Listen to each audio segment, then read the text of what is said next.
همتون یک روزی خوب تمنا دارم. اینک یک کتابی خرسندی حاجی مراد به دست ما رسیده است که من درباره وطن یک سرود پیشکش شما میگردانم. زنده باشه. من نبیروی ما در اینجا جانی من جانی بابا من نبیرو در اینجا حضور دارم. یک سرود درباره وطن میخونیم. ها ملادیس وطن دوست می‌داریم. ملادیس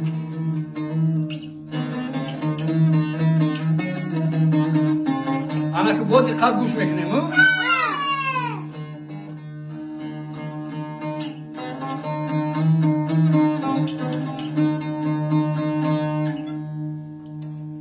غریب افتاده میداند وطن چیست،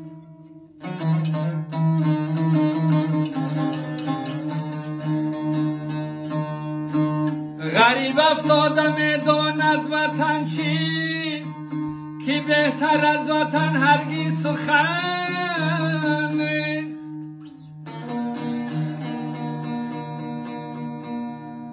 اگر مادر کلامی دل پسند است، پس از آن نامی وطن نامی بلند است.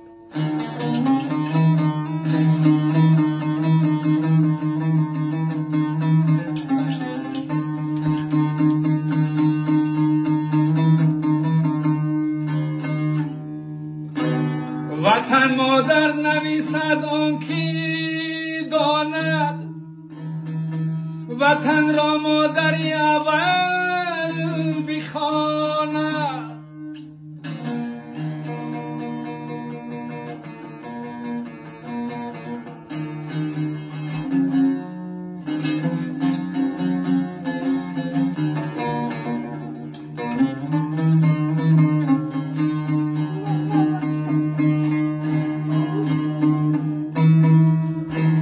وطن مادر برای مادران است، که از مادر مقدستر از آن است.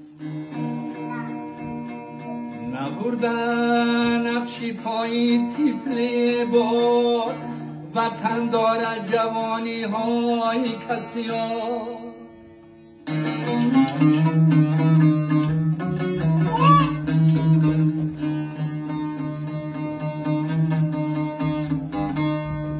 درختش بر پیران تکیه‌گاه است، برای خفتگان خاکش پناه است.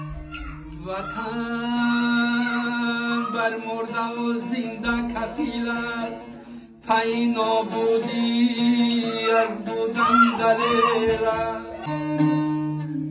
نبرد آن که برون از خاکی تو پای، نمردن را برایش ارزبین مای، نمردن را برایش ارزبین